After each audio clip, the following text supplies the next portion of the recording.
ازيكم عاملين ايه؟ This is دكتور شيماء.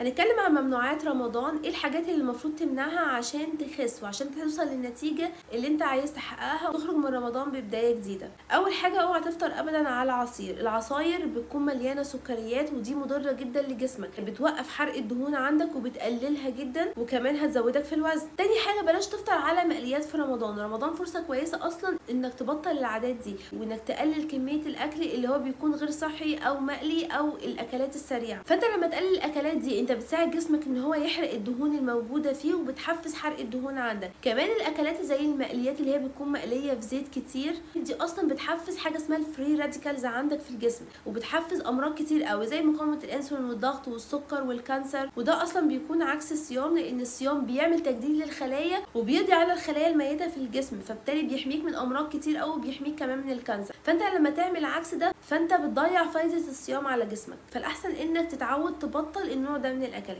رقم 3، اوعى تبدا ابدا اكلك بالنشويات. ترتيب الوجبه بالنسبه لك مهم جدا ومفيد جدا، اتكلمنا عليه في الفيديو اللي فات. اخر حاجه بتاكلها في الوجبه بتاعتك هي النشويات لو انت اصلا لسه فيك بطن او لسه جعان عشان تقدر تاكل النشويات دي، لانك في الغالب لو طبقت اللي احنا قلنا عليه في الفيديو اللي فات مش هتبقى قادر اصلا تاخد اي حاجه من النشويات. رقم 4، لو انت مريض سكر او عندك مقاومه انسولين اوعى تفطر ابدا على تمر. وقت الصيام بيكون السكر في دمك قليل قوي وبيكون بالتالي الانسولين عندك قليل قوي في الجسم، وبالتالي حرق الدهون في الوقت ده بيكون عندك عالي جدا في الجسم. لو انت اخدت سكر فجأة على معدة فاضية ده بيرفع عندك سكر الدم بسرعة قوي ودي بتبقى كارثة للجسم عندك لانه معاه هيرفع هرمون الانسولين بسرعة قوي ودي بتبقى كارثة ليك. ليه؟ لان اول حاجة بيقلل حرق الدهون عندك في الجسم. تاني حاجة بتلاقي نفسك بعده جعان جدا جدا ومش قادر تتحكم في كميات الاكل بتاعتك. كمان لو خدت سكريات كتير ده بيخليك حاسس بالوخم وحاسس انك كسلان ومش قادر تقوم بعد الفطار. فلو انت ما عندكش اي مشكلة صحية يفضل انك ما تاخدش حتى تمر كل يوم، وكمان يفضل انك تاخد تمرة واحدة بس.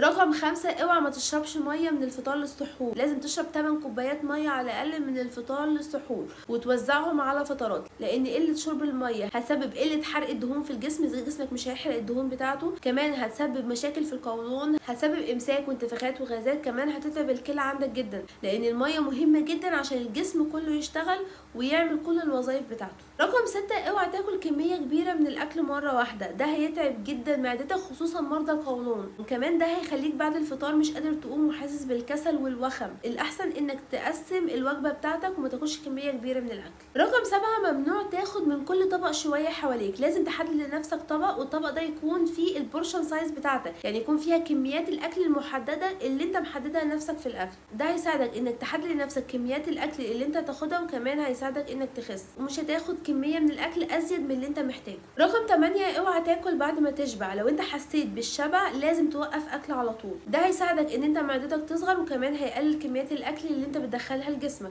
رقم 9، اوعى ابدا تلعب رياضه الصبح قبل الفطار بفتره طويله لان ده هيرهق جسمك جدا، هيخليك تخسر عضلات، كمان هيخليك تفقد الميه والسوائل الموجوده في جسمك وبالتالي جسمك هيتعب جدا الفتره الباقيه من الصيام. لو عجبكم الفيديو ما تنسوش تعملوا اشتراك في القناه واي سؤال اكتبوا لي في الكومنتات تحت.